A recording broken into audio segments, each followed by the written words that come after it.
วันที่หนึ่งของทุกปีทางเห็ดผาป่าโบราณเพื่อรักษาอารยประเพณีอย่างหนึ่งนี่คืออันหนึ่งอีกอย่างหนึ่งก็คือปีใหม่สำหรับคนแต่ละคนมันพากันไปเป็นบ่านำเข้าดาวไปจัดงานอย่างแฮปปี้นิวเยียร์เนาะเฉลิมฉลองกันบาจะของเถ่าว่าอีกแล้วปีหนึ่งไปมีความเพลิดเพลินมั่วเมาอย่างกับวันกับเดือนกับปีอันนั้นแต่ก็เป็นวันหยุดที่อยากให้ทุกคน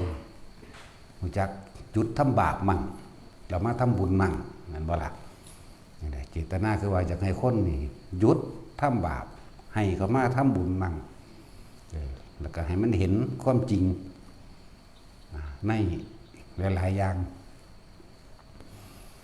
วันเดือนปีผ่านไปบัดนี้เราทำอะไรอยู่เด้เห็นบ่ล่ะเรายังใส่ชีวิตอย่างประมาทคิดว่าตัวเองสิบ่แก่บ่เก็บบ่ป่วยแล้วก็บ่ตายบ่สิไปเฉลิมฉลองอีหยังกันกับสิ่งหลังหลายเหล่านั้นเสียเงินซื้อเหล้าซื้อยาไปหาท่องหาเที่ยวตั้งเยอะแยะมากมายบ่เคยเสียดายเนาะแต่ว่าเวลาสิมาทำบุญเนี่ยมันสิเสียดายอีหยังบัดนั่นบ่ล่ะคือดึงคนออกจากการท่องเที่ยวดึงคนออกจากการละเล่นดึงคนออกจากอบายมุขออกจากการกินเหล้าเมายาออกจากความสนุกสนานเฮฮาออกจากความเพลินความเมาในชีวิตจากว่าล่ะ จังว่าทุกวันที่หนึ่งมันก็เป็นวันหยุดอยู่แล้วให้ทุกคนหยุดทำบาปแล้วก็ลองมาทำบุญแล้วก็ในคำว่าทำบุญต้องเป็นบุญจริงๆสำหรับเฮาการให้ทานแล้วเกิดเป็นบุญทานนั่นก็คือบ่หวังผลในทานบ่ปรารถนาสิ่งใดสิ่งหนึ่งมาเป็นเครื่องแลกมันจึงสิเป็นบุญซึ่งปกติแต่เก่าเฮาว่าจะให้ทานนี่หยังใส่บาตรก็สร้างแค่ใส่บาตรก็ขอนั่นขอนี่ใส่เงินใส่ซองไปเฮ็ดกฐินผ่าป่านำเขาหรือใส่ซองงานวันเกิดแต่ของเองหรือยังก็แล้วแต่มีแต่ขอกับขออันนั้นบ่ได้เรียกว่าบุญอันนั้นเรียกว่าทำทานเพิ่มทุกข์แต่ใช้ชื่อว่าบุญทำบุญเพิ่มบาปบาปแปลว่าเราร้อนกังวลกระวนกระวายภายในใจภายในความรู้สึกเจ้าของเองเพราะว่าเจ้าของขอเราล่อเด้การทรมานคือการล่อคอยในสิ่งที่ตัวเองขอนั่นแหละจากบัลลังก์เห็นไปเห็นมามันบ่ได้ดังที่ตัวเองหวังตัวเองขอทำบุญกูก็ทำมาหลายครั้งแล้วไม่เห็นว่าแมงสิได้หยังบ่มีดอกบาปบุญบ่มีดอกนกสวรรค์ลงเป็นแนวใดมันขี้สร้างสูบยามาโลดผู้นี้ธรรมดาบ่เสียงสั่นเฮาสิสละออกทั้งสองทางสำหรับดูบางนี้จึงพยายามที่จะอธิบายให้ทุกคนเข้าใจสละของที่เป็นของตัวเองโดยเป็นของภายนอกอาหารยารักษาโรคเครื่องนุ่งห่มที่อยู่อาศัยตลอดทั้งเครื่องอำนวยความสะดวกต่างๆทานแล้วอย่าไปหวังผลในทานจะมีจิตอุปาทในผลทั้งทานจะไปแลกนั่นแลกนี่เป็นนั่นเป็นนี่บางคนบอกว่าผู้ข่าวว่าอยากได้ยังดอกผู้ข่าวว่าแลกยังแล้วขอตั้งเดียวผู้ข่าอย่าให้เป็นโรคอย่าเป็นไข้ให้อายุยืนนั่นที่บ่แลกเห็นบ่ล่ะบางคนทานแล้วก็ว่านั่นกุฏิหลังนั้นกูสร้างเด้มันบ่แล้วเด้นั่นยังเข้าไปยึดมันหรือมันขนาดวัตถุภายนอกนี่วัตถุภายนอกอาหารยารักษาโรคเครื่องนุ่งห่มที่อยู่อาศัยเครื่องอำนวยความสะดวกต่างๆของกูยังมีก็อย่าว่านี่บัดนี้ถ้าภายในไปยึดแบบใดหวังผลในทานสาธุขอให้ผู้ขานี่หวังแล้วบัดนี้นั่นแหละยึดฮอดภายในภายนอกก็ยึดภายในก็ยึดบ่ปล่อยทั้งภายนอกบ่ปล่อยทั้งภายในตัวนี้ยังนำไปเอา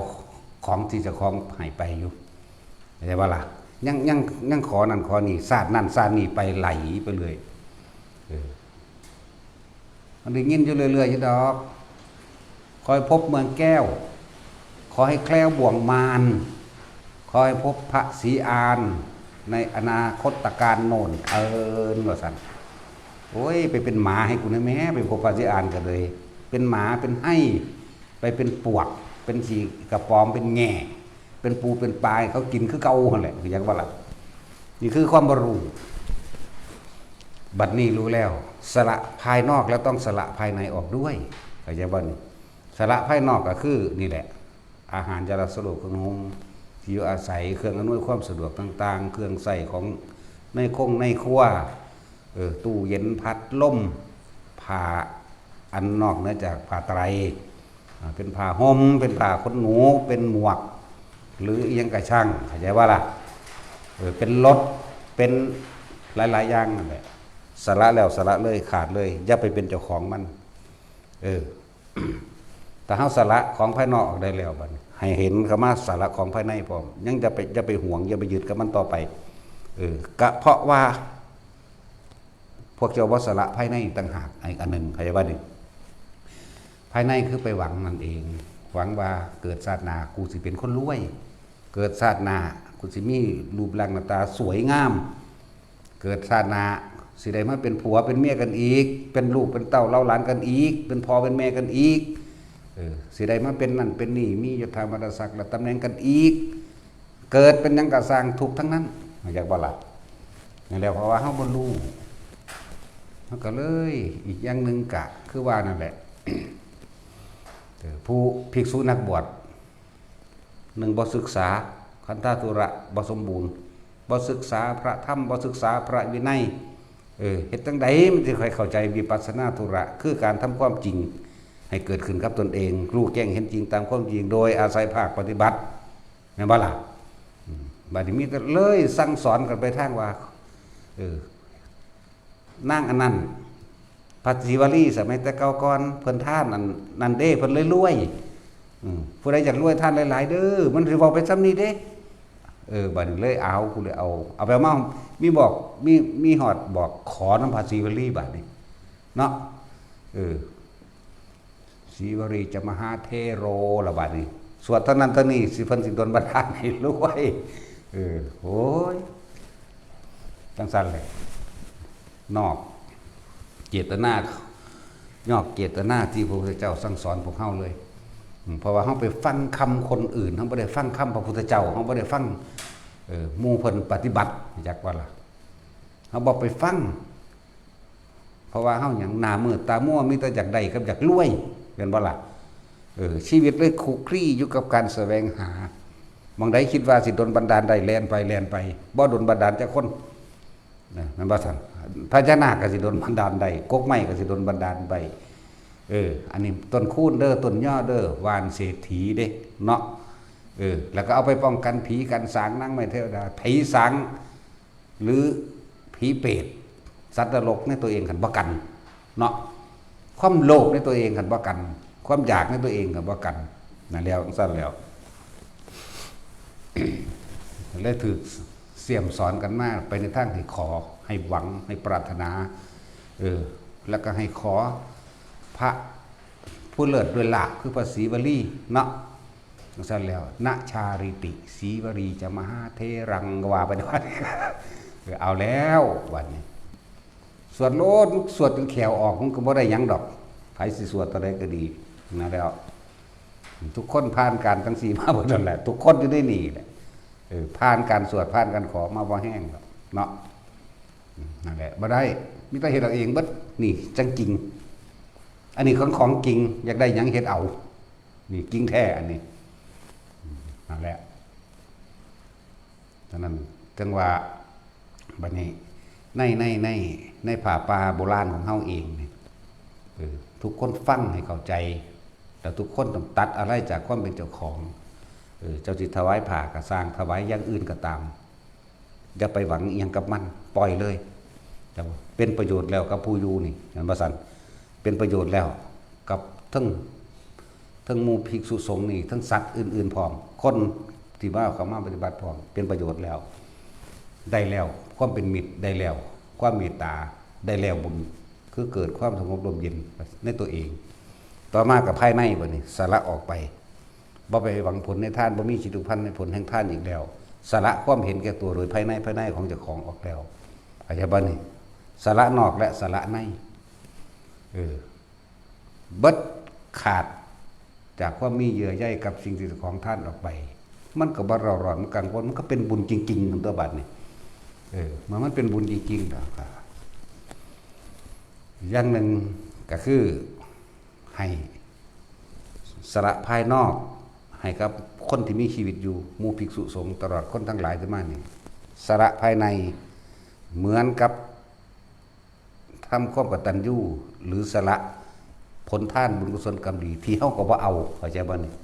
ผลทานบุญกุศลกรรมดีนี่เฮาก็บ่ปรารถนาที่จะไปเอาในเบื้องหน้าแล้วสละในลึกเข้าไปอีกคือขอผลทานบุญกุศลกรรมดีที่ข้าพเจ้ากระทำนี้จงถึงแด่มารดาบิดาข้าพเจ้าทั้งหมดญาติข้าพเจ้าทั้งหมดเจ้ากรรมนายเวรทั้งหมดตลอดทั้งสรรพสัตว์ทั้งหลายไม่มีที่สุดไม่มีประมาณทุกหมู่เราบรรดาไม่ขอท่านทั้งหลายได้รับผลทานบุญกุศลกรรมดีนี้แล้วจึงมีความสุขเถิดดิสละออกเรื่องว่าสละทั้งนอกสละทั้งในเข้าใจว่านี่นั่นแหละไปทำความเข้าใจตัวเองดีๆถ้าบ่สละในยังหยุดอยู่เด่นนั่นบ่ล่ะนั่นแหละสละนอกแล้วก็ต้องสละในให้ท่านทั้งสองอย่างเรียกว่านี่ให้ท่านโดยภายนอกนี่แหละก็ให้ท่านโดยภายในพร้อมแต่ตัวเองบ่หวังหยังบ่ปรารถนาบ่เอาหยังใดๆทั้งสิ้นมันพอแล้วแต่บ่ล่ะนี่แหละเจตนาในการเฮ็ดผ้าป่ากะหนึ่งเฮารักษาระยะประเพณีเอาไว้เพราะว่าซุมื้อนี่คนที่ว่าจะเฮ็ดผ้าป่าต้องหาประธานเนาะแล่นหาประธานแต่บ่มีประธานเฮ็ดบ่ได้จงเป็นผู้นำตัวเองเป็นประธานให้กับตัวเองเท่านั้นที่จะนำตัวเองไปทุกข์ก็ได้ไปสุขก็ได้จนถึงว่าไปนิพพานกับตัวเองแบบนำตัวเองจะบ้านนี้เฮาเป็นผู้นำตัวเองผ้าเช็ดหน้าพื้นเดียวพื้นละ5 บาท10 บาทเนี่ยมันก็เป็นผ้าป่าได้แล้วเข้าใจว่าล่ะแต่ว่าเรื่องเงินสิกับพุ่นละบาทก็ได้แล้วเข้าใจบ่เงินสลึง50 ตังค์ก็ได้ จะไปหลายกับปานนั้นซุมื้อนี้เกิดความเคยชินชาเพราะว่าหยังเพราะว่าภิกษุนักบวชทั้งหลายผู้ไม่ศึกษาพระธรรมไม่ศึกษาพระวินัยพากันพิมพ์ซองขอให้ผู้นั้นเป็นประธานแน่10,000รองประธาน 5,000 ก็ว่าเด้เลยติดเลยชินไปแนวนั้นจงเป็นประธานให้ตัวเองอยู่นี่บาดนี้เข้าใจว่าล่ะจะสิเอาผ่านหยังมากก็เอามาผ้าดำก็ได้จะว่าล่ะได้ทั้งนั้นผ้านี่เว้าเรื่องผ้าส่วนบริวารของมันสิเป็นหยังก็แล้วแต่สิเป็นรถคันหนึ่งก็ได้ กูจะเอาแมงบริวารมาแล้วกูเนาะ สิเป็นเงินล้านหนึ่งกลางเอา บริวารมันค้นเลยไปเป็นบาทนำแต่ว่าเรื่องผ้าป่ายอดเงินเท่าใดแม่นบ่เว้าเรื่องกฐินยอดเงินเท่าใดเอายอดเงินมาคมกันว่าบารมีหลายสั่นเนาะคนมันเข้าใจบารมีโคตรพ่อโคตรแมงบ่นั่นน่ะไปอ่างกันซื่อบัดนี้ลูกศิษย์ลูกหาก็ไปคมไปอวดไปอ่างเนาะเท่านั้นล้านเท่านี้ล้านสั่น เฮาก็มีกันหลายล้านเลยอยู่ในนี้ เท่าข้างล้านใหญ่กว่าอีก นั่นแล้วนั่นเป็นเรื่องบริวารมันเด้อบ่แม่นเรื่องหัวใจตรงๆผ้าป่าก็คือผ้าป่าบริวารก็คือบริวารเฮาบ่ค่อยเว้าเรื่องจังซั่นดอกบริวารมันเห็นบ่ล่ะเอาเรื่องผ้า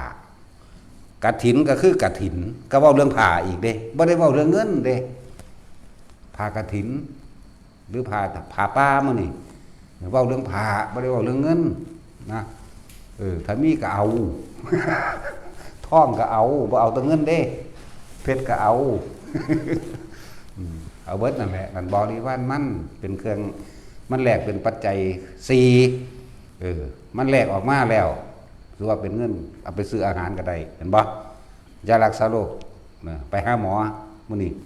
เครื่องนุ่งห่มก็ได้ที่อยู่อาศัยก็ดีนี่เฮ็ดอยู่นี่นั่นแหละตัวนั้นก็กระจายออกเป็นของเครื่องอาศัยทั้ง4อย่างแต่ทุกคนที่มานี่ก็ต้องจักว่าเฮ เฮาต้องสละออกจากความเห็นแก่ตัวจากความยึดมั่นถือมั่นว่าเป็นของกูสละภายนอกอาหารจะรักษาโรคเครื่องห่มที่อยู่อาศัยบัดนี้สละภายในคืออุทิศผลทานบุญกุศลกรรมดีให้กับญาติผู้ล่วงลับเหมือนกับเฮาสารภาพได้ทำความผิดไปแล้วจากบ่ล่ะเฮาบ่จะเกิดอีกแล้วเฮาก็เลยสิ่งที่ล่วงมาแล้วบ่สามารถจะไปแก้ไขอดีตได้เฮาแก้ไขในปัจจุบันตัวเองก็คือว่าเวลาเฮาให้ท่านหยังก็สร้างให้อุทิศผลทานบุญกุศลก็ดีเอิ้นว่าสละภายในพร้อมสละความยึดมั่นถือมั่นในภายในของตัวเองสละความปรารถนาต่างๆออกบ่มีปรารถนาอย่างอีกบัดนี้นั่นแหละสิถึงหรือบ่ถึงพระนิพพานมันเป็นหยังสิบ่ถึงแต่เฮาท่านก็บ่ขอเฮ็ดหยังก็บ่ขอบ่มีความปรารถนาบ่หวังบ่อยากได้หยังเสียเลยจิตบ่มีหม่องตั้งบ่มีความหวังบ่มีหม่องคิดต่อรู้จักบ่มีหม่องคิดต่อว่าอยากรวยคิดต่ออยากเป็นกษัตริย์คิดต่ออยากเป็นเทวดามันบ่มีหม่องไปตั้งไปติดจิตคือผู้คิดผู้นึกผู้ปรุงผู้แต่งผู้แสวงหานั่นแหละ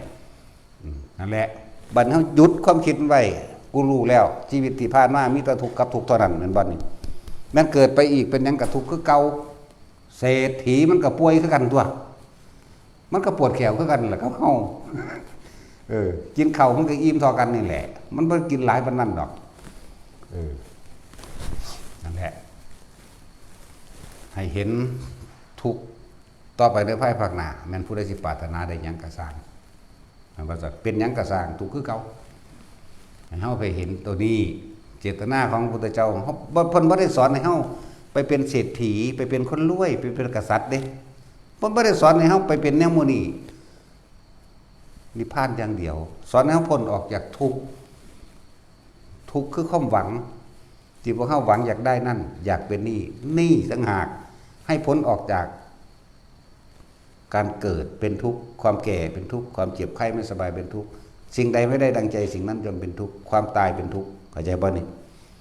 ทุกข์เกิดขึ้นจากไสบ่นี่นั่นแหละเกิดขึ้นจากความคิดของเฮาที่เฮาหวังนั่นแหละแม่นบ่ล่ะเพิ่นให้เห็นโทษในความเกิดแล้วก็ต้องแก่ต้องเก็บต้องตายตอนนั้นเด้บ่ได้มีหยังต่อไปอีกนอกนั้นก็หากินซ้ำตายทอกันมีผู้ใดอีหยังเกินกันดอกนาเนาะให้ทุกคนเห็นเข้ามาในความรู้สึกตัวเองเด้อตอนนี้เขาก็มีความรู้สึกว่ากังวลเรื่องใดก็คิดเรื่องนั้นกังวลเรื่องใดอยากได้หยังก็นั่นแหละคือเฮากำลังคิดเรื่องนั้นเฮากำลังเป็นทุกข์กับเรื่องที่เฮากังวลตลอดคือเฮาอยากได้นั่นเองอยากได้อยากดีอยากมีอยากเป็นแล้วเฮามาจับจุดเอาโลดนะเพิ่นสอนเอาง่ายๆบ่แห้งหรอกเนาะคิดเฮ็ดจังได๋เฮาสิหยุดคิดได้เพิ่นก็แนะอยู่ซุมื้อได้ล่ะอยู่กับลมหายใจนั่นแหละเนี่ยพวกเฮานี่เกิดมาจากสัญญาทั้งเบิดเข้าใจบ่นี่สัญญาในความอยากได้อยากดีอยากมีอยากเป็นนั่นนี่สารพัดเกิดมาแล้วก็มันตามหาสิ่งตัวเองสัญญาหมายถึงความจำหมายถึงความรู้สึกเก่าๆหมายถึงความอยากได้ดีไม่เป็นนั่นเองบัดความคิดมันก็นึกปรุงแต่งตาเห็นปุ๊บดำริหมายถึงคิดปั๊บเป็นผู้นี้งามผู้นั้นรออยากได้นั่นบ่อยากได้บ่สั่นบัดนี่อยากได้มาบำรุงอารมณ์ความรู้สึกตัวเองนี่แหละเห็นเป็นจังซั่นคือสิดีเนาะอยากดีบัดนี้ถ้ามีอันนั้นคือสิสะดวกสบายนะกูคือสิเฮ็ดอีหยังได้หลายอยากมีเห็นเขามี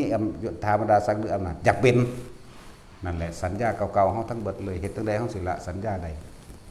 เพิ่นก็มีกุศโลบายในการละสัญญาคืออยู่กับลมหายใจอยู่ในความรู้สึกตัวเถิดนะละสัญญาให้ได้เป็นวิธีเว้าละสัญญาเป็นวิธีเป็นแนวทางบอกให้ทุกคนคำว่าละสัญญานี่เป็นแนวทางเป็นคำบอกวิธีทำหรือสรุปแต่ว่าวิธีทำจริงๆคือมีสติอยู่ในลมหายใจมั่งอยู่ในอุณหภูมิแห่งตนเองมั่งอยู่ในความรู้สึกในกายของเฮาเองความคิดเฮาสิบ่ไปหาเรื่องเก่าๆเด้ คนคิดเรื่องเก่าทั้งปึ๊ดบ่มีผู้ใดคิดเรื่องใหม่ได้มื้ออื่นสิเกิดหยังขึ้นเอานั่นล่ะเรื่องใหม่บัดนี้มีแต่คิดมื้อนี้นี่เรื่องเก่าๆมื้อนี้เป็นนัดกันไว้แล้วเด้อว่ามื้ออื่นสิไปนั่นก็คิดเรื่องเก่าของตัวนี้เพื่อให้มื้ออื่นเป็นแบบนั้นแบบนี้แม้นชาตินี้ชาติหน้าก็เหมือนกันเลยเปรียบเทียบเอาง่ายมื้ออื่นเฮาคิดถึงเรื่องเมื่อวานนี่ว่านัดกันจังซั่นเด้อมื้ออื่นขนาดนั้นมันยังบ่เป็นไปก็มีตายก่อนก็มีเนาะบ่ตายแค่อุบัติเหตุก็มีบ่ได้ไปก็มีผิดนัดก็มีสารพัดคนเฮามันก็เกิดมาจากสัญญาเก่าทั้งนั้นแหละสัญญาทั้งนั้นเรื่องสิละสิดับสัญญาใดหยุดสัญญาใดนี่แหละนั่นแหละบ่ต้องไปว่าบ่ต้องไปคิดถึงชาติหน้าก็ได้หรอกนะเอาแค่มื้ออื่นนี่ก็บ่มีบ่ได้คิดออกว่าสิเกิดหยังขึ้นมื้ออื่นนี่เอาแค่พรุ่งนี้tomorrowเนาะมื้ออื่น เอาแต่สิ่งที่เกิดหยังขึ้นมื้ออื่นเอาถ้าคิดออกบ่ฮู้เนาะนี่ถ้าคิดไว้ซื่อๆได้บัดนั้นกรีดยางงอดหั่นบ่ทันแล้วกรีดต่อไปนั่นโอ้มื้ออื่นสิไปหยอดน้ำยาเด้เนาะตอนนั้นถึงได้บัดนี้จังซั่นแล้วยังคิดมาคิดถึงอันที่เฮ็ดข้างไว้ของมื้อวานนี้แม่นบ่มื้ออื่นสิไปหยอดน้ำยาต่อนานโอ้มื้ออื่นเก็บขี้ยางกันนานก็เก็บจากของเก่าของเมื่อวานนี่แหละเข้าใจบ่นี่นั่นแล้วบ่ได้ไปเก็บก็มีบาดนี้แน่นั้นยังบ่ได้นอนเด้เนาะเอ้ยจักเนาะกับไผดอกเว้ยเข้าใจยังบ่เดี๋ยวนี้ แล้วนั่นแหละคือจึงว่าอนิจจังทุกสิ่งทุกอย่างหาความจริงลังอย่างยืนเลยเทียงแท้แน่นอนบ่ได้นั่นแหละอนัตตากับอนิจจังกับอนัตตาตีคู่กันเด้อสิบอกให้เป็นหนึ่งตัวก้อนเดียวกันเหมือนเหรียญมีสองด้านนั่นเองถ้าว่าเป็นไปตามที่ตัวเองคิดไว้ทุกอยู่กลางเห็นบ่ทุกอยู่กลางใจเฮานี่แหละอนิจจังทุกขังอยู่ในกลางใจเฮาอนัตตาอนิจจังอยู่หน้าอนัตตาอยู่หลังทุกขังอยู่กลางใจเนี่ยถ้าเป็นเครื่องหาบหรือว่าเฮาหาบเนาะกระคุนานี่หาบน้ำนี่กระคุนี่กระป๋องกระแป้งนั่นแหละนี่ก็ทุกอนิจจังนี่อยู่หน้าเห็นบ่อนัตตาอยู่หลังเด้เห็นบ่แต่ว่าเฮาหาบย่างไปข้างหน้าเนี่ยเนาะทุกครั้งอยู่ใส่ก็อยู่บาเฮานั่นแหละเห็นบ่หาบเรียกว่าล่ะแต่เฮาหาบของอนิจจังอยู่หน้าอนัตตาอยู่หลังทุกครั้งอยู่กลางเป็นจังซั่นเฮ็ดจังได๋เฮาสิบ่ทุกข์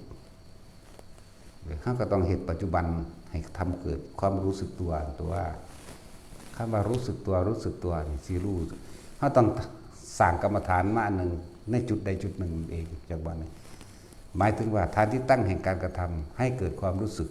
ตัวทั่วพร้อมรู้สึกอยู่ในโลดเฮาสิเฮ็ดอีหยังก็สร้างความคิดของเฮาบ่ไปหาบุคคลสัตว์สิ่งของอันอื่นบ่ไปถึงเมื่อวานบ่ไปถึงมื้ออื่นแต่เฮาทำความรู้สึกอยู่ในกลางหน้าผากหรือกลางหัวหรือหน้าอกหรือผู้คู่กับลมก็ล่มไปทุกเกิดบ่ได้มันลืมแล้วไม่ใช่ว่าล่ะโลกนี่สอนให้จำก็คือสัญญาแต่ว่าทำตามความเป็นจริงถ้าบ่จากถูกคือต้องสอนให้ลืมโลกสอนให้จำทำสอนให้ลืมจากบ่ล่ะแล้วความจำบังความจริง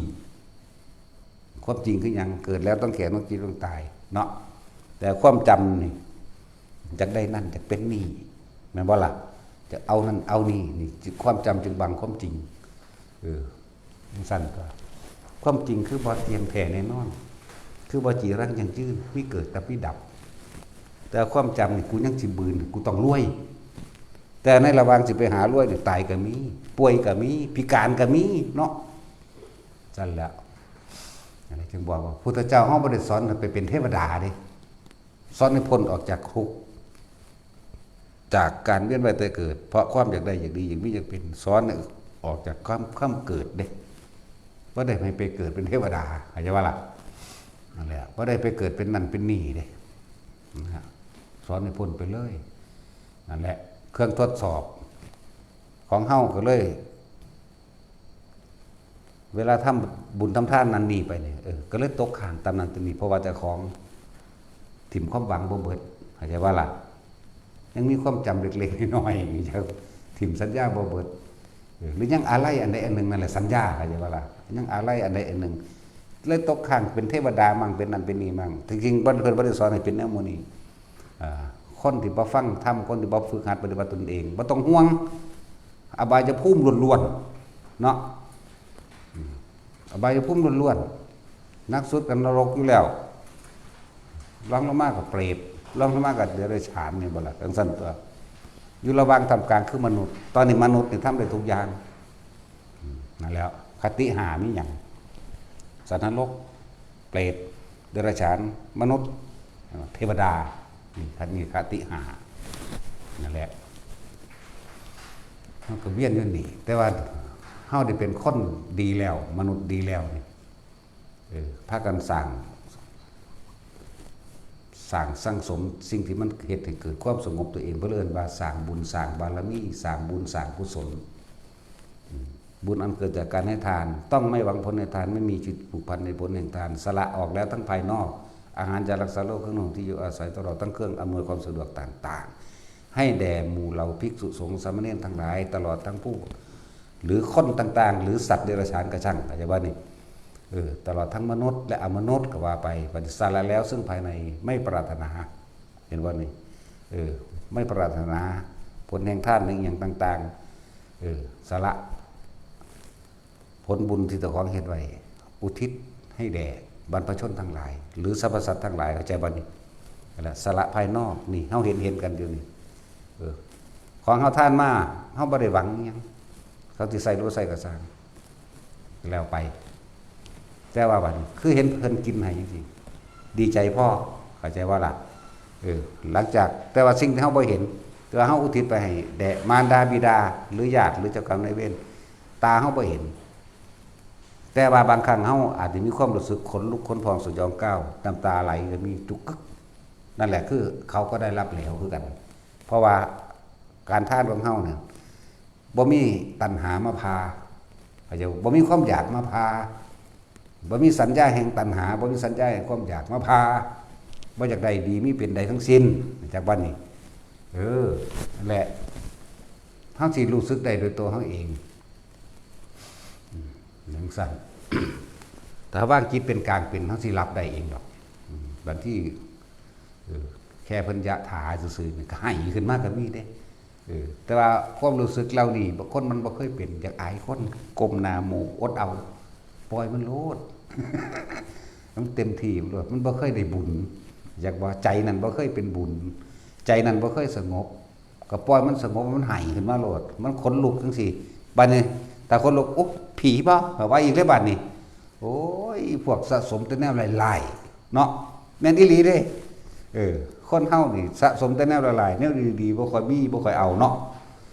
ถ้าคนลุกขึ้นมาว่าผีโลดแม่นบ่ล่ะโอ้ยจังซั่นสิย่านได้บัดนี้เหมือนกับพวกมาภาวนาว่าเห็นผีจังซั่นจังซี่ย่านบ่ฝึกหัดบ่ปฏิบัติก็มีแม่นบ่ล่ะยิ่งไปถามคนที่บ่ปฏิบัตินั่นแหละมึงสิเป็นบ้าว่าได้บัดนี้บ่อุ้ยคนนี่เนาะมันสะสมเอาแต่แนวบ่ดีมันเลยแสดงความบ่ดีออกมาคำว่าภูมิแปลว่าความรู้ภูมิจิต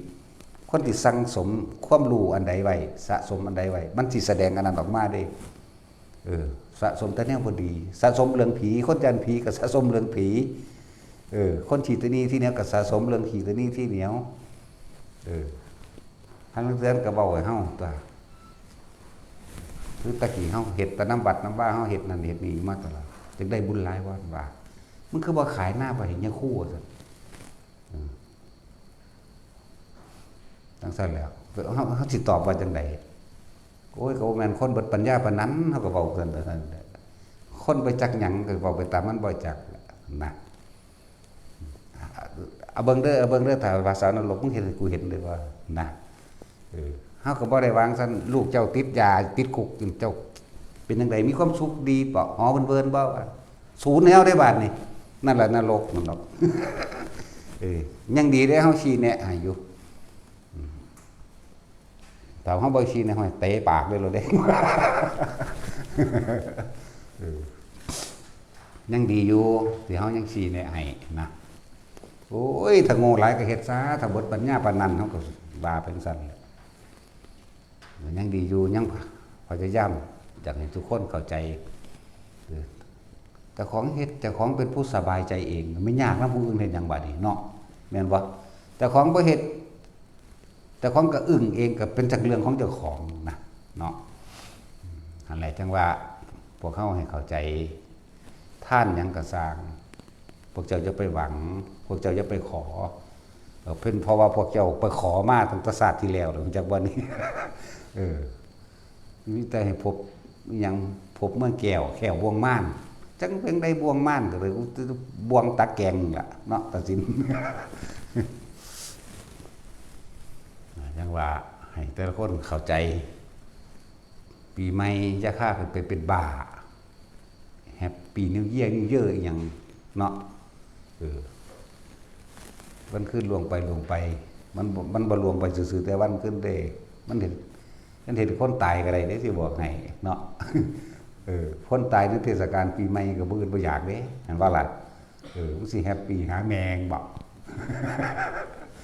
จังซั่นด้วยถ้ากันสนุกสนานพิการก็ได้เด้กินเหล้าเมายาเข้าไปพิษเถียงกันนั่นนี่คนละกลุ่มกันฆ่ากันตีกันแล้วกระชากตัวเองออกมาในเฉพาะอย่าไปล่อความพร้อมว่าท่านได้พร้อมเขาวัดว่าท่านได้พร้อมบัดป่วยมันก็บ่พร้อมท่านโอ้พร้อมป่วยแล้วไปป่วยกันหน้าคือบ่มีคนป่วยบัดเป็นรถซ้อนกันหรือพิการนั่นนี่น็อกเข้าไปนั่นมันคือบ่พร้อมเนาะฝืนสิ่งเหล่านี้เฮาต้องฝืนความรู้สึกเก่าๆของเฮาตัว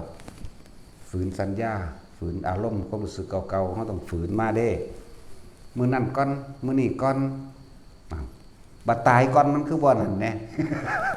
ถ้าต้องฝืนเด้อ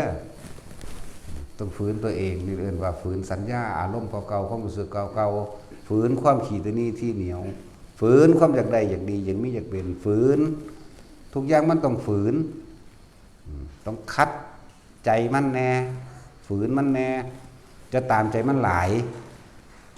สั่นแล้วต้องฝืนมาต้องอดมาต้องดันมาต้องทนมาขันติปรมังตะโปติติขานี่อดทนล่ะฝืนก็เลยความอดทนนั่นแหละเป็นเครื่องคมอารมณ์เก่าๆในความเคยชินมันชินกินเหล้ามันกูอดเอาถ้าบุญจากมือก็หน้าเนี่ยก็ยังดีแม่นบ่สั่นตัวเพิ่นเลยว่าขันติให้อดให้ทนให้ฝืนให้เพียรให้พยายามมาทำไมเก่าก่อนพระพุทธเจ้าเฮาสวยชันโพธิสัตว์เป็นพ่อข้าอยู่ในทะเลทรายน้ำเบิดเรียกว่าน้ำเบิดติดอยู่เกาะกลางทะเลทรายจังเลยตกลงกันพากันขุดลงไปเลิกคักเกินนั่นแหละจนว่าท่อแท้อ่อนแอถอยเบิดแล้วบ่มีน้ำดอกบัดพุทธเจ้าว่าขุดลงไปอีกจักน้อยได้บ่เพิ่นว่าเห็นบ่ซั่นพวกท่อแท้นี้ล่ะแต่ก็ไปตายเอาดับหนาจักว่าตายเบิดแล้วแต่ว่ายังอยู่บ่กี่คนในกลุ่มของเพิ่นเองก็ได้เอาลองเบิ่งว่าเฮ็ดจังได๋ก็ขุดมาสุดท้ายโลดกระเทาะหินลงไปอีกประมาณ5เส้นน้ำพุ่งบึ้มขึ้นมาบ่ล่ะนั่นแล้วมันสิบ่อดบ่ทนมันสิบ่เพียรสิบ่พยายามเลยบ่เหลืออีกน้อยนึงก็สิฮอดแล้วแหมเนาะซั่นแล้วบาดพวกเดินทางไปก่อนที่ไปวังน้ำบ่อนาแต่ว่าบ่หาในดินตัวนี้ที่ตัวของมันสิฮอดแล้วนะยังว่านั่นแหละ เพิ่นพวกนี้ได้น้ำแล้วเอาขึ้นใส่เกวียนพวกนั้นตายทั้งหนาเบิดกำลังจากการเดินทางไปเนี่ยว่าล่ะพอดีเลยได้อาหารข้างหน้าเขาก็เอาง่วนั่นแหละ เขาก็เอาง่วแหละเป็นอาหารนั่นเลยมีการเห็นหนังง่วเข้มมาตะกี้แล้วเมื่อกี้กิน หนังง่วทั้งส่วนแล้วนี่ก็เป็นอันนึงที่ว่าเจ้าของมีความเพียรความพยายามพวกเจ้าเพียรพยายามถึงที่สุดหรือยังจากบ้านล่ะที่สุดอยู่ไส ที่สุดอยู่ตายถึงได้เฮาเฮาต้องเฮ็ดให้มันถึงที่สุดซะก่อนไหมจนสุดที่จะเฮ็ดนั่นล่ะนะมันเฮ็ดอิหยังก็แล้วแต่คือว่าเฮาขุดบ่อน้ำลงไปแต่ว่าเครื่องมืออุปกรณ์ของเฮามันบ่อาจสามารถกระเทาะหินได้ก็นั่นเอิ้นถึงที่สุดอย่างหนึ่งเห็นบ่ล่ะแต่ว่าถ้าเครื่องมือเฮามีวิธีการที่สิแกะหินสลักหินลงไปได้หรือมีอิหยังล่ะแหลมๆนั่นแหละสลักลงไปต้องเอามันถึงที่สุดซะก่อนเข้าใจบ่ล่ะแต่เครื่องมือของเฮาบ่มีเฮาบ่มีซิลเฮาบ่มีอันแหลมๆเขาเอิ้นหยังล่ะสกัดนั่นน่ะเฮาบ่มีซิลเฮาบ่มีสกัดจังซี่เบิดปัญญาแล้วเพราะว่ามือเฮ็ดบ่ได้นั่นล่ะก็แล้วไปนี่คือเอิ้นว่าถึงที่สุดแต่ว่านั่นก็บ่ได้เสียความเพียรเด้เข้าใจว่าล่ะบ่ได้เสียความตั้งใจและเจตนาแม่นบ่ได้ในศาสตร์นี้ศาสตร์หน้ามันก็ต่อใกล้เข้าบ่แม่นว่าแค่สำใดส่วนหนึ่งน่ะโอ้ยอ่อนแอท้อถอยแล้วไปบ่ได้บ่มีดอกว่าเด้แถมซ้ำสิไปบอกผู้อื่นว่าบ่แม่นบ่มีอีกเด้เนาะตันตัวแต่มันมีเครื่องอุปกรณ์ยังสามารถขุดเจาะต่อไปได้ขุดเจาะต่อไปจนเบิดอุปกรณ์ที่จะขุดได้บาดนี้มามันไปพอปัวพอดีเลยจังซั่นนั่นแหละ มันอยู่ที่ความเพียรความพยายามและความอดทนเฮ็ดหยังก็ดีแต่ว่าให้ทุกคนนี่ทำความเข้าใจเรื่องเป็นหนังคือเฮ็ดผ้าป่าโบราณหนึ่งให้ทุกคนเป็นผู้นำตนเองให้เป็นประธานแก่ตัวเองใจเป็นใหญ่ใจเป็นประธานก็เอาตัวเองมาเป็นประธานตัวเองจากว่าล่ะแล้วเป็นเรื่องของผ้าบ่เป็นเรื่องของเงินส่วนไผสิให้มาบ่ให้มาก็สร้างเอาคือเก่า เอาคือเก่านั่นแหละหรือบ่เอาหรือบ่ให้ก็สร้างบ่ได้เกี่ยวมันเจตนาให้ตัวเองเป็นผู้นำตัวเองเป็นประธานในตัวเองอย่าไปล่อความหวังกับไผออกจากความเคยชินเก่าๆนั่นแหละนี่เป็นเรื่องใหม่เข้าใจบ่ล่ะความชินเก่าๆคือต้องไปฉลองปีใหม่ต้องไปดาวเข้าหรือเข้าดาวมันบ่ล่ะต้องไปแบบนั้นแบบนี้พุ่นเล่นดูหนังฟังเพลงฉลองกันจูดยังตุ่มๆต่ำๆเสียเงินถิ่มซื่อๆเนาะนั่นแหละกระชากสัญญาความเคยชินเก่าๆหยุดทำบุญมั่งนั่นบ่ล่ะนั่นแหละจังว่าถ้าเฮาได้ยินได้ฟังนี่เฮาสิได้ขอคิดหลายอย่างกับชีวิตจริงประสบการณ์จริงของเจ้าของเองชีวิตเจ้าของผ่านมาบ่เคยได้ยินได้ฟังได้แนวจังซี่ไปก็ดีเนาะไปวัดใดหลวงพ่อนั่นหลวงพ่อนี่คือมิตรวางสั่นแต่ก็บ่ขอเอาซั่นเจ้าสิไปเกิดสวรรค์ชั้นฟ้ามีวิมานจังสั่นจังซี่เนาะเห็นบ่ล่ะนี่มิตรวางสั่นเด้ท่านหลายได้หลายเห็นบ่ ท่านหลายได้หลายแต่ท่านเป็นมันจังบ่หาแต่ท่านหลายมันก็ได้หลายดอกถ้าท่านเป็นออกจากความบริสุทธิ์ใจบ่หวังผลในท่านบ่มีจือพระนั้นผลทั้งท่านบ่สั่งสมจากใดดีมีเป็นใดๆทั้งสิ้นแล้วก็เห็นความจริงของทุกชีวิตสรรพสัตว์เกิดแล้วต้องแก่ต้องเก็บต้องตายแม้นชาติหน้าไปเกิดเป็นอะไรก็ช่างชาติแล้วก็ชรามรณะโศกปริเทวทุกข์บัดบ่มีเหลือเทวดาก็ตายจากว่าล่ะพวกเจ้าหูจักสวรรค์ของเทวดาบ่เทวดาเขาปรารถนาเป็นหยังเอาเวลาเขาสิตายปรารถนาเป็นคนนี่เด้เป็นมนุษย์นี่เด้เขาอวยพรกันคือกันเด้เขาหูจักเด้ก่อนที่สิตายนั่นใน7มื้อน่ะอาสนะหม่องนั่งมันนั่นน่ะหม่องนั่งเขานั่นน่ะแข็งกระด้างดอกไม้รอบๆมันนี่เหี่ยวเงื่อแรกๆออกมื้อนี้มันต้องเงื่อแรกๆแล้วมื้อหน้าผากมื้อหลังมันก็ออกคือกันดังนั้นแล้วพวกทิพยะทั้งหลายนั่นน่ะเหี่ยวเบิดบัดนี้เขาก็สิมาอวยพรกันไปเกิดที่ชอบเด้อ ไปเกิดเมืองมนุษย์เด้อดิไปหันเด้ดังนั้นแล้วไผก็ปรารถนาไปมามนุษย์เด้แต่ว่าอกุศลกรรมเก่าอันใดมีกำลังมากกว่าบุญกับบาปกุศลและอกุศลเปรียบเสมือนว่าคนปั้มกันหายใจบ้านนี่ผู้ใดมีกำลังมากกว่าผู้นั้นก็ปั้มชนะมันสิเบิดบุญเศร้าหมองโอ้กูบ่อยากตกนรกเสือกตกซ้ำหายใจบ่ล่ะบางทีมันไปคิดพ่อเคยไปปล้นกี้ขาเขาไว้เค คือคนนี่เด้ว่าขึ้นลงนรกซ้ำจากบ่นี่คนก็เหมือนกันเวลาสิตายพวกเจ้าไปชินกับสิ่งใดไปชินกับอารมณ์ใดความรู้สึกใดคือการกระทำซ้ำๆซากๆที่พวกเขาเคยชินแล้วก็คิดเข้าซ้ำๆซากๆคิดเรื่องนี้ซ้ำๆซากๆมันซ้ำเกิดไว้ก่อกวนมันคุ้นมันผูกขึ้นมาเลยมันก็ว่าย้ำเตือนสัญญาของเจ้าของ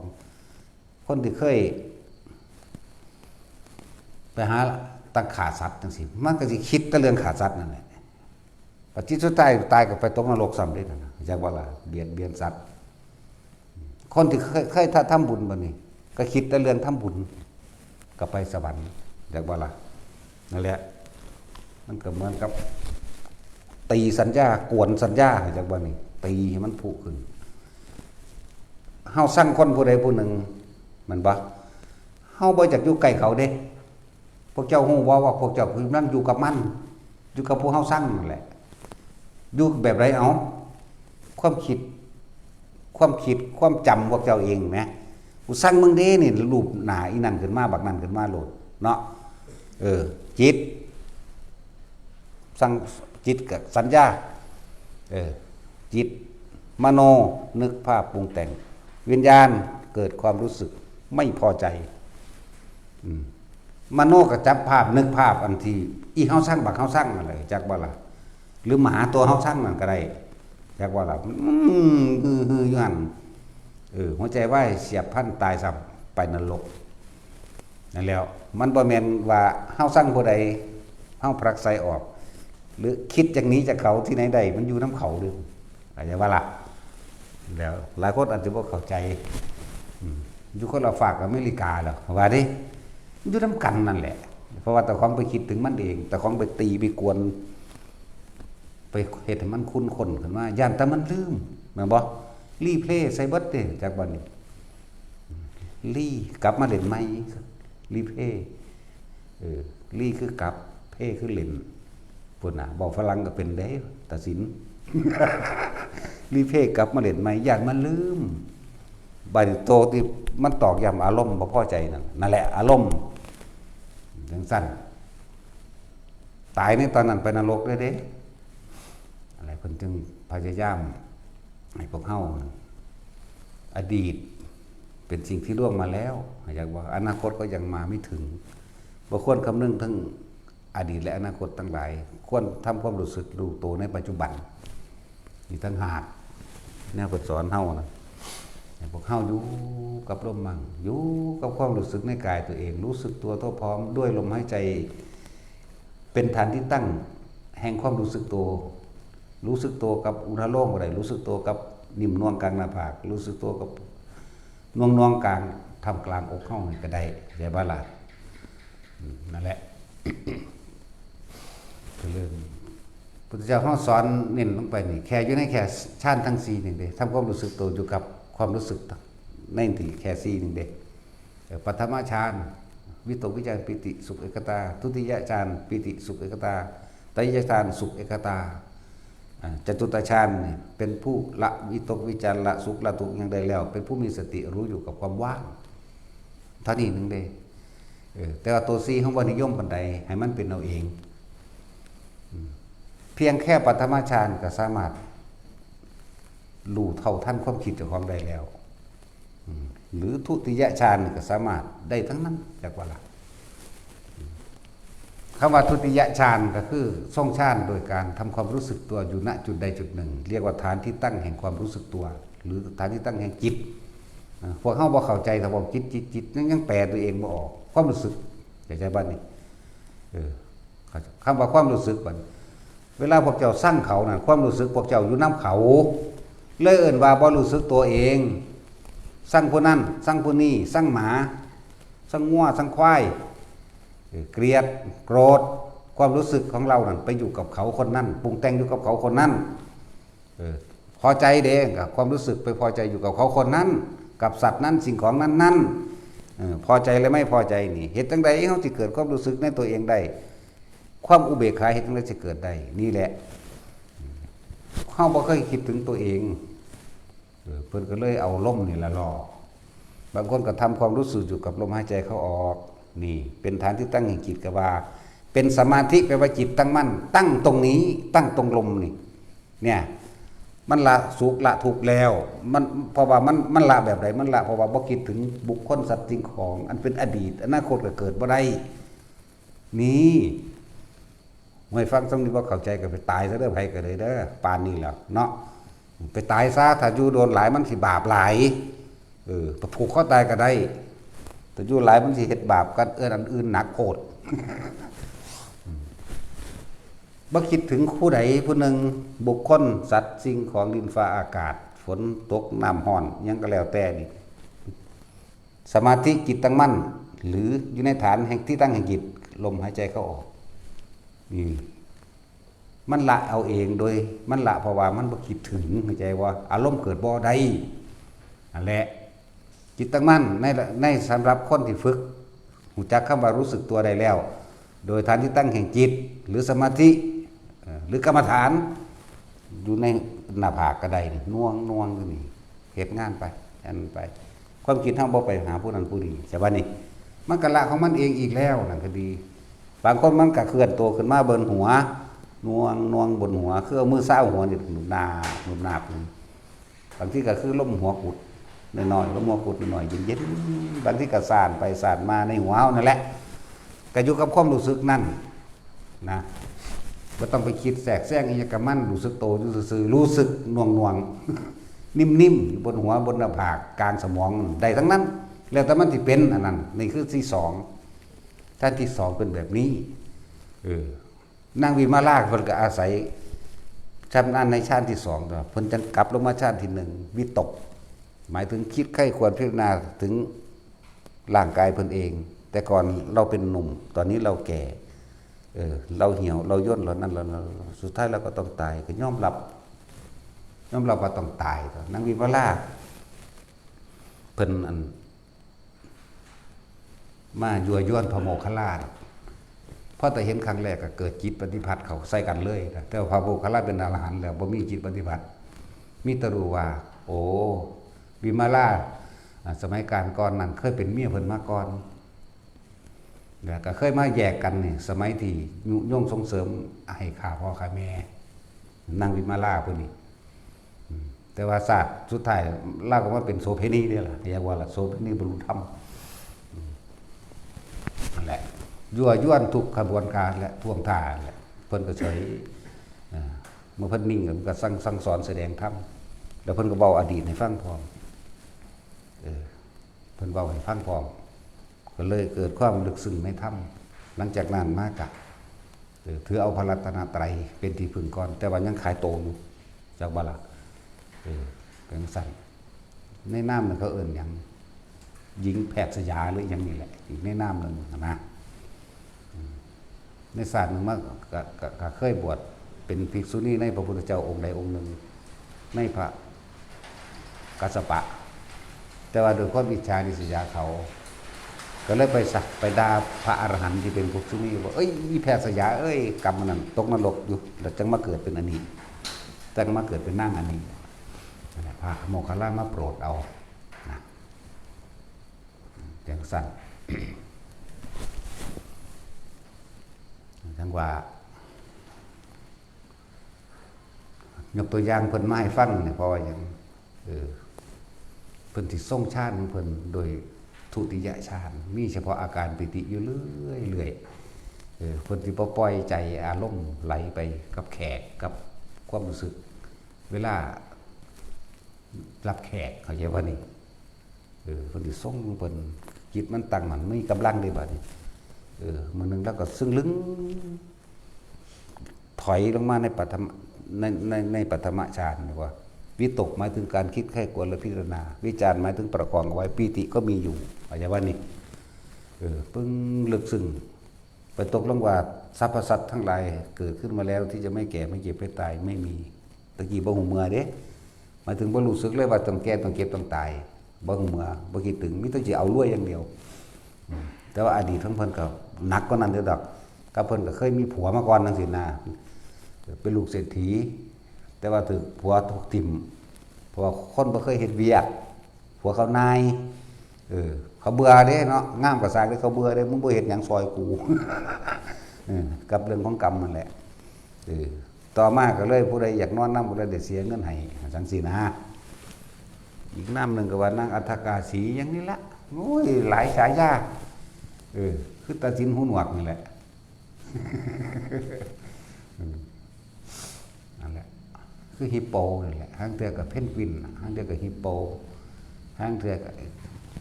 อย่างขาแย่งมั่งมีสามสื่อมันเด้ขามประเกิงกันเนาะ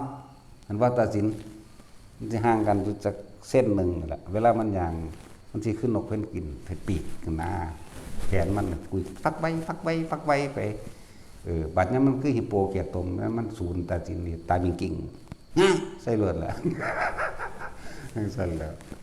บัดทำยางวันนี้โอ้ยมันปุ่งนะปุ่งกลางนกเป็นกินมันเลยมีสามสื่อตาจินขึ้นเอินอีกาเด้จึงมันยังเพิ่นทรงฌานด้วยเป็นผู้ชำนาญในทุติยฌานอยู่กับความรู้สึกตัวโดยอาการปิติอยู่จนว่ามันก่อเกิดมีกำลังของมันเองจะบ่นี่เป็นเต็มที่ของ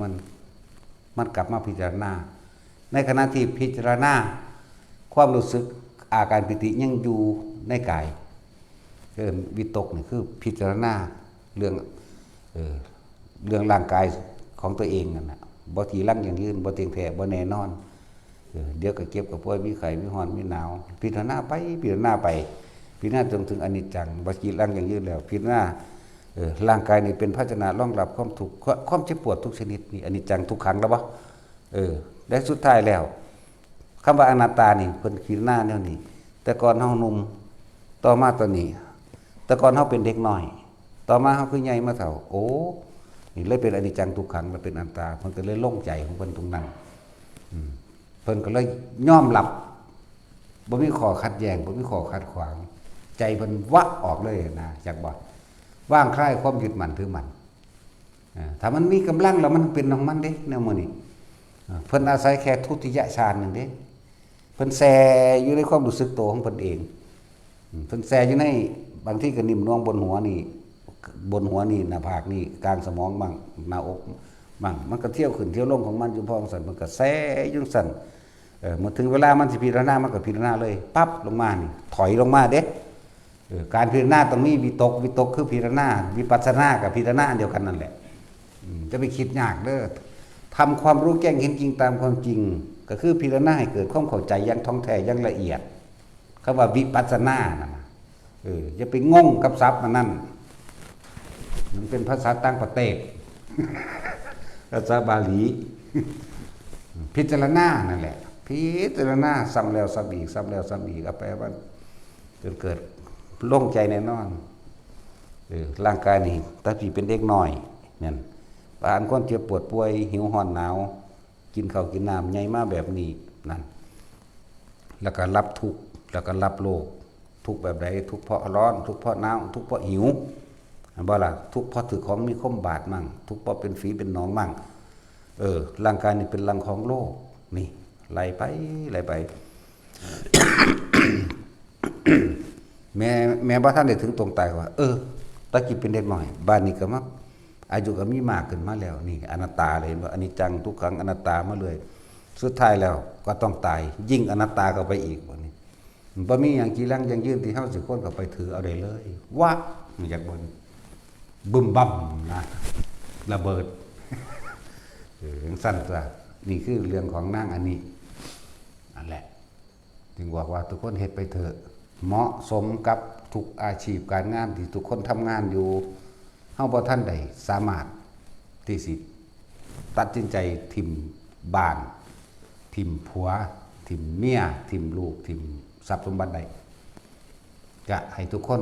สั่งสมตัวนี้ไปซะก่อนเข้าใจบ่ล่ะสั่งสมความรู้สึกในกายเวลานั้นมันสิเป็นเองจากว่าจิตมันสิเป็นเองของมันดอกมันสิเป็นเองเฮาสิเป็นผู้รู้ในมันเป็นนั่นแหละจากว่าล่ะผู้รู้ก็บ่เป็นดอกแต่จริงผู้รู้ก็บ่มีตัวบ่มีตนแต่ว่าก็รู้ในหั่นว่ามันล่างมันเป็นของมันเอง เว้าอรหันต์หลายมันก็ยากกว่าเนาะก็คือบ่เป็นอย่างดีกว่ารู้ซื่อๆว่าในความปรารถนาบ่มีอีกแล้วเขาสิเบิดความปรารถนาแล้วบ่ปรารถนาใดดีมีเป็นใดๆทั้งสิ้นนั่นแหละมันสิว่างของมันเองดอกมันสิเป็นบางๆของมันเอง โล่งๆไผสิเว้าแนวใดก็สร้างได้ว่านี่บ่มีความรู้สึกโกรธเกลียดบ่มีนะโล่งโปร่งไปเบิดนี่เป็นคำเว้าได้โล่งโปร่งที่จริงมันบ่มีแนวสิเอามาเทียบหรอกแต่ว่าหังเว้าดับเย็นก็ว่า มันบ่นำเข้ามาคิดนึกปรุงแต่งนะมันเลยดับเย็นก็คือบ่เราร้อนกระวนกระวายไม่มีความรู้สึกเราร้อนอินใดทั้งสิ้นนั่นล่ะพอใจแล้วบ่พอใจเกิดขึ้นบ่ได้เลยดับเย็นพระนิพพานเว้าอีกซึ่งนึงว่าดับเย็นก็ได้รู้จักบ่ล่ะว่าว่างอย่างยิ่งก็ได้ว่ารู้เฉยๆก็ได้ถ้าว่าวางได้ก็ว่าไปเถอะมันแค่อุปมาอุปไมยซื่อๆได้นี่แต่ว่าพูดถึงมองหันแล้วก็เลยบอกแค่ว่าเอาความรู้สึกตัวเองเทียบเอาเด้อถ้าเขาย่องดีใจอยู่บ่ก็ยังเสียใจอยู่บ่ก็ยังบัดเฮาสร้างกำลังของเฮาไปหั่นล่ะที่เป็นหยังคือให้ฝึกทรงชาติเจริญชาติด้วยนี่ส่วนมากหลวงพ่ออยากให้ทุกคนนั่นที่ทำการทำงานอยู่นั่นมีครอบครัวมีผัวมีเมียอยู่นั่นให้อยู่ในชาติที่2ถ้ามัน3ก็รู้ถ้ามัน4ก็รู้คือกันนั่นแหละแต่ว่าพวกเฮานั่นน่ะยังมีอันใดอันหนึ่งวิตกอยู่กังวลอยู่แม่นบ่กังวลเรื่องหนี้เรื่องสิน กังวลเรื่องลูกว่าท่านมีครอบครัวเป็นฟังเป็นฝาเนาะกังวลน้ำกูเลี้ยงหลานกังวลน้ำให้น้ำหน้าบ่ท่านแบ่งให้ลูกโอ้ยสารพัดเนาะแต่พวกเจ้าก็เฮ็ดไปจังซี่ล่ะซะก่อนแต่ถึงเวลาแล้วมันปึงมาเอาเองดอกแนวมันเป็นเองมันบ่มีเหตุผลอหย่างดอกแต่เวลาสิเป็นของมันจักบอกบ่มีเหตุก็บ่มีผลเด้อะไรเฮ็ดไปฝึกไปพวกเจ้าว่าเก่งพ่ออย่าพึ่งเว้าถ้าเก่งมันก็เต็มสักบัดอยู่นี่ล่ะเดี๋ยวนี้เนาะบวชได้นะถ้าบวชได้อย่างนี้ก็บ่ธรรมดาเด้บวชตะกายก็มีเด้แต่ว่าใจมันยังอยู่เฮือนก็มีซั่นแหละก็บ่ฝึกบ่ฝนบ่หัดบ่ดัดบ่แปลงไปฝึกฝนดัดแปลงอันใดจึงบอกว่าแต่ละคนการปฏิบัติธรรมมันเป็นของยากฟังดีๆเนี่ยเด้อไผก็ดีบ่แม่นต้องว่าต้องมาอยู่วัดอย่างเดียวแต่ว่าก็ต้องอาศัยเด้ต้องอาศัยสถานที่ที่สัพพยะและอาศัยกัลยาณมิตรเข้าใจบ่ล่ะมันก็ต้องมีปลีกตัวออกมากๆเป็นช่วงเป็นเวลาแต่ว่าจะไปหาว่าพร้อมเมื่อไหร่ชักค่อยมามันบ่มีผู้ใดพร้อมเด้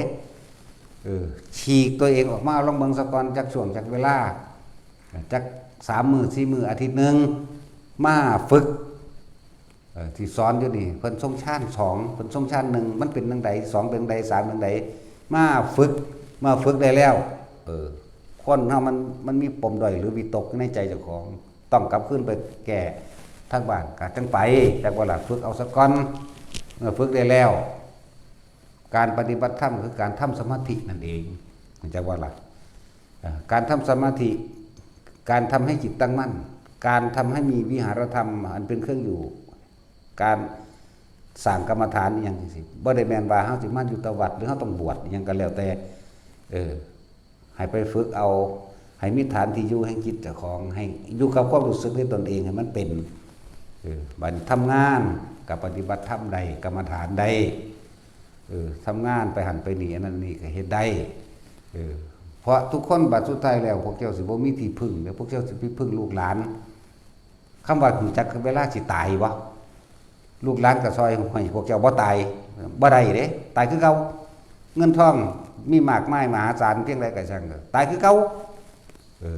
แม่นบ่มีก็ตายมีก็ตายเนาะแล้วสิพึ่งอิหยังเป็นที่สุดท้ายในทางไปถ้าพอถึงลมหายใจตัวเองเขาบ่ได้หายใจให้เฮาได้เด้เขาบ่ได้หายใจแทนพวกเจ้าได้เด้เนาะพวกเจ้าอดตายบ่ได้เด้ตายคือเก่าเด้เจ้าสิอดทำไดก็ตายเนาะจังซั่นแล้วคำว่าพร้อมบ่มีก็แล้วกันน่ะอุ้ยถ้าพร้อมก็บรรลุอรหันต์เลยเนาะ มันมีแต่ ดึงกระชากลากตัวเองมาตัวเดี๋ยวโอ้ยปล่อยว่างบ่ทันใดว่าซั่นทางคนเนาะอุ้ยแต่ปล่อยว่างได้ก็สิมาตายหามึงหยังเป็นอรหันต์หรอกคำว่าปล่อยว่างเลยเป็นการของเว้าเล่นเนาะข่อยยังว่างวันได้ดอกถ้าว่างได้บ่ต้องมากก็ได้มึงว่างได้มื้อนั้นมึงตายมื้อนั้นถึงบ่ได้บวชเนาะเท่านั้นแล้วสั่นแหละต้องฉีกตัวเองต้องดึงตัวเองมาฝึกหัดตัวปัจสุดท้ายมาเฮาสิตายมาบ่มีผู้ใดซอยเฮาหายใจได้เด้หายใจแทนให้บ่ได้ตายแน่นะบ่ล่ะอันแล้วแล้วเบิ่งหน้าลูกแล้วเบิ่งหน้าหลานแล้วเบิ่งหน้าผู้นั้นผู้นี้ในความรู้สึกตัวของคือท่าทึ่งทัดอยู่ใจสิขาดอยู่เจ้าของผู้เดียวพี่เห็นบ่ล่ะเขาก็เอ็นได้อีแม่เป็นได้แม่ในเป็นได้กันแล้วทางนี้มันย่านตายนี่เว้ยมันบ่ได้ฟังเทิงฟังธรรมอีหยังมันสู่จักบ่เนาะเอิ้นใส่หมอสิมีหยังเขาก็รักษาแค่บ่ให้เจ็บให้ปวดเท่านั้นได้หมอเขาก็ต่อกระดูกในอยู่แต่ว่าต่อลมหายใจให้เจ้าบ่ได้เด้เขาบ่ได้รักษาความตายเจ้าได้เจ้าตายคือเก่าเนาะหมอก็สิเก่งซ้ำใดเด้อนี่มันคือบ่หารเครื่องป้องกันแก้ป้องกันเจ็บป้องกันปวดป้องกันตายแน่นักวิทยาศาสตร์มันก็บ่หาเครื่องมืออีหยังที่ว่าพิสูจน์ได้ว่าป้องกันตายได้เด้แม่นบ่ล่ะนักกฎหมายก็บ่เห็นว่าออกกฎหมายห้ามแก่และห้ามเจ็บปวดและตายเด้ล่ะตำรวจก็บ่ได้จับความตายทหารก็บ่ลบกับความตายได้แม่แม่นว่าซั่นห้อยฟาดมาแมงเบิดเราได้อันเว้ามานี่แม่เนาะสาเกิดมาหากินซ้ำตายซื่อๆได้ไผก็ดีวิจารณ์หาสแตกยังภาษาตายซื่อๆเหมือนบ่ล่ะตอนเฮาคืออยากตายแท้ยังได้แม่มันสิตายตื่นขึ้นจังได๋น่ะอุ้ยมึงอยู่แม่มึงยังว่าอยู่กูคือปล่อยตลอดอยู่ซั่นดอกนั่นแหละเว้าให้ฟังซื่อๆเด้เว้าเป็นว่ากูคือปล่อยนี่จริงๆมันปล่อยอยู่แล้วจักบ่ล่ะมันบ่มีความคิดจักได้นี่หยังตลอดที่ใดก็แม่เป็นอย่างตัวตายให้ครับเจ้าว่าเบิ่งแม่แกงอยู่ได้ปะจะคันกินเด็กพ่อก็ไปตะบุงโป่งว่าหลวงพ่อซื้อยินเอาผ้าห้องเอาผ้าคนหนูไหมปุกได้บัดยังบ่งงกันดังปุกธรรมดาบ่เสียงฟานก็ยินดีนะธรรมดาบ่เบิ่งยันก็ตายโอ้จังสแตกนี่กระดอกอันนี้แล้วสั่นแล้วตั้งว่าตะกี้วิกระทะเด้ขวดทอดไข่จะกินบ่ออกเพิ่นเฮ็ดอีหยังแน่แล้วเสียงอันตะหลิวแล้วมันดึงตราดมันดึงนะเห็นบ่ล่ะบางพวกก็สั่งเครื่องสำอางมาทาผิวบำรุงผิวเพิ่นอย่างมีออร่าปฏิบัติธรรมมีออร่าภาษาโอ้ยออยออฟอุรานนึกว่าทาธรรมดาบ่ปฏิบัติกี่คุยว่าแต่ของปฏิบัติธรรมมีออร่าโอ้ยพวกบ้าเสร็จแล้วยันตายก็ตายเด้อบ่มีหยังเป็นเครื่องป้องกันตายได้จักอย่างก็ตายสถานเดียวเธอเกิดขึ้นมาแล้วต้นไม้เกิดแล้วก็วิธีสุดคือตายคนเกิดแล้วก็ตายสัตว์เกิดแล้วก็ตายธรรมะนี่เสมอกันเบิดบ่มีแบ่งบ่มีแยกเด้อตายเสมอกันเบิดถ้าจักได้ก็ไปเกิดทุกข์เหมือนกันเบิดถ้าบ่จักได้กับนิพพานเหมือนกันเบิดจักว่าล่ะเศรษฐีข้างบดียากจนบริโภคขอทานแม้กระทั่งคนพิการบ่ห้ามมรรคผลนิพพานจักคนเลยนี่คือสิ่งที่เสมอกันบ่ได้เลือกศาสนาบอกบ่มีศาสนาแต่บ่แต่ที่บอกว่าศาสนาเพียงแต่เป็นอัตลักษณะบอกว่านี่คือผู้บำเพ็ญแบบนี้ซื่อเรียกว่าพวกจังซี่คือพวกปล่อยว่างแต่ว่ามันสิว่างอยู่ข้างในหรือบ่เท่านั้นเด้จักบ่ล่ะเป็นรูปแบบโดยภายนอกจังซี่นะนั่นแล้วบัดสิบอกว่าศาสนาใดก็สร้างมันก็ร้อนคือกันหนาวคือกันหิวข้าวคือกันเด้เนาะศาสนาใดมันก็เจ จ็บปวดเลยคือกันเด้เหยียบน้ำมันกับปวดเจ็บคือกันเนาะแม่นว่าซั่นเอามือจุ่มน้ำร้อนๆคือกันเด้มันที่ศาสนาใดล่ะบาดนี้แม่นว่าซั่นบัดนี้คนที่มันหักตายมันก็ให้น้ำมุยๆคือกันเด้ล่ะคนที่มันสร้างตายมันก็สะใจเอ้ยมึงน่าสิตายแต่โดนแล้วคือกันนั่นแหละสิมีหยังเด้แม่นว่าล่ะเจ็บปวดป่วยเสมอกันบ่เกี่ยวกับศาสนาเลยเจ็บปวดป่วยนี่สัตว์ก็คือกันบัดนี้เจ็บปวดป่วยมันมีศาสนาใดคือบ่ห้ามเนี่ยเนาะจังซั่นแล้วนั่นแหละทำสมาธิเกิดความสงบได้เหมือนกันปล่อยว่างดูได้เหมือนกันทำต่างๆได้เหมือนกันบ่เกี่ยวกับศาสนาเลยแต่ก็บ่มีพระเจ้ารับบาปบ่มีผู้ใดไถ่บาปให้ไผได้อีกจักบ่ล่ะตัวเองนั่นแหละสิไถ่บาปให้ตัวเองได้คือการบ่คิดนึกอยากได้อย่างดียิ่งเป็นอย่างปล่อยว่างออกนั่นแหละตะของเป็นผู้ไถ่บาปให้ตัวเองตัวตราบใดที่มีความอยากได้อยากดีอยากมีอยากเป็นนั่นละบาปจักบ่ล่ะแต่เบิดความปรารถนานั่นแหละเอิ้นว่าไถ่บาปบ่อยากได้หยังเฮ็ดซื่อๆว่าไปแล้วบัดนี้สัตว์เดรัจฉานกามันกาตาจินเด้อันนั้นฮิปโปนั่นมันไปหลักบินลงมากินหีปิงปลาขาวปลาขาวปลาสูตรมันก็เป็นบาปตกนรกคือกันเห็นบ่มันศาสนาใดนั่นมันก็บ่มีศาสนาแต่ว่ามันไปกินของที่จะไปถวายสงฆ์ของไปถวายพวกสถานที่ของบริสุทธิ์ใช่บ่ล่ะมันก็บาปคือกันแต่จะบ่ละบาปนี่นั่นสัตว์ต่างๆมันไปเก็บมันทำลายชีวิตผู้อื่นมันก็บาปคือกันเสือไปกัดกินกวาง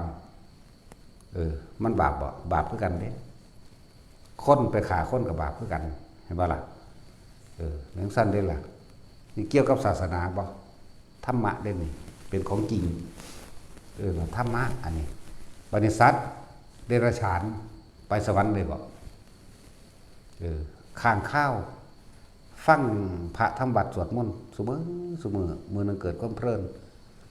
ตีนปล่อยตีนออกจากผายนังตกมงพื้นตายซ้ำไปเกิดเป็นเทวดาศาสนาใดหลังนั้นบ่ได้เกี่ยวกันเลยเห็นบ่ล่ะนี่คือธรรมะทำดีสัตว์ทำดีก็ไปสวรรค์ได้โคสกะเทพบุตรหมาคักๆเลยนั่นเทวดาหมาหมาไปเกิดเป็นเทวดาเนี่ยมันมีความเคารพนับถือพระปัจเจกองค์นั้นเวลามาบิณฑบาตมันสิแล่นไปบอกคนนั้นเฮาพามาแล้วน่ะแง่งไปเลยเห็นบ่ล่ะบัดพระปัจเจกว่าขอยสิลาเจ้าไปแล้วเด้อขอยไปจำพรรษาอยู่กับภูเขาคันธมาศมันเกิดความคิดฮอดนั่นแหละหัวอกแตกตายซะไปเกิดเป็นเทวดาแน่ศาสนาใดล่ะนั่นแล้วจังซั่นหลายอันหลายแบบแต่ใช่ไหมตะกี้อาจสิบ่ทันมี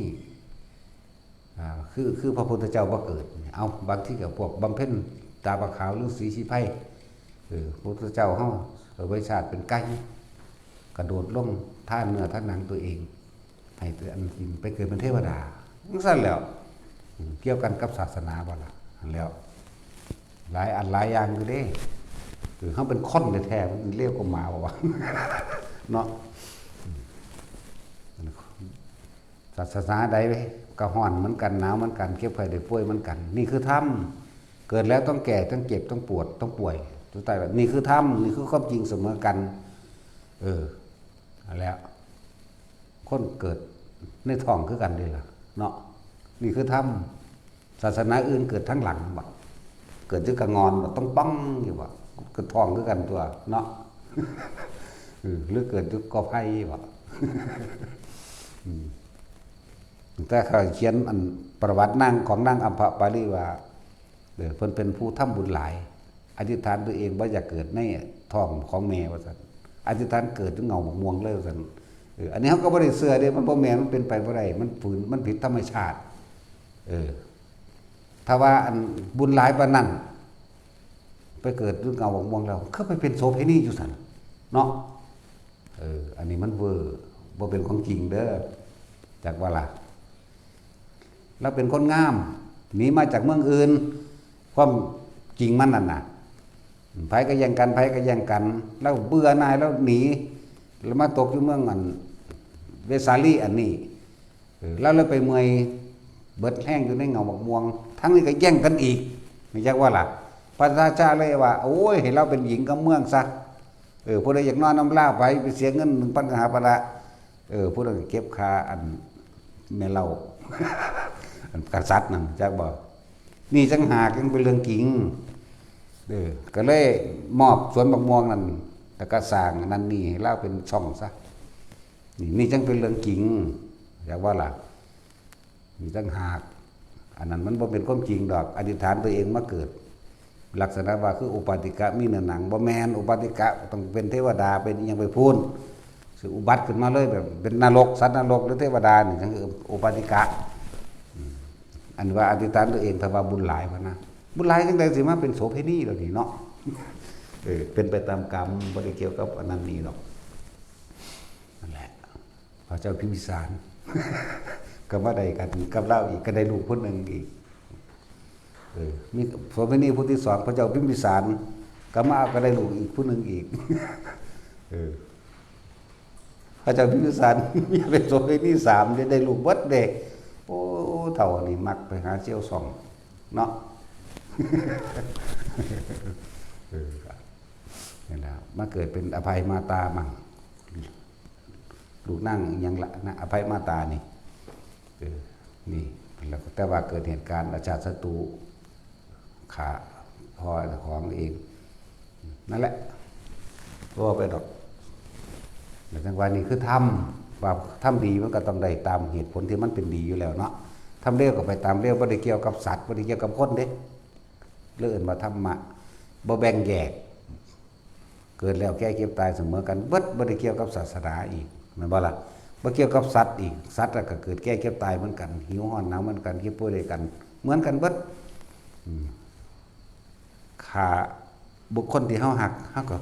มีความอาฆาตแค้นจะแก้แค้นขึ้นคือกันผู้วันได้ถึงธรรมไปบ่ล่ะซั่นแล้วจะไปว่าอีหยังบ่มีผู้ใดดลบันดาล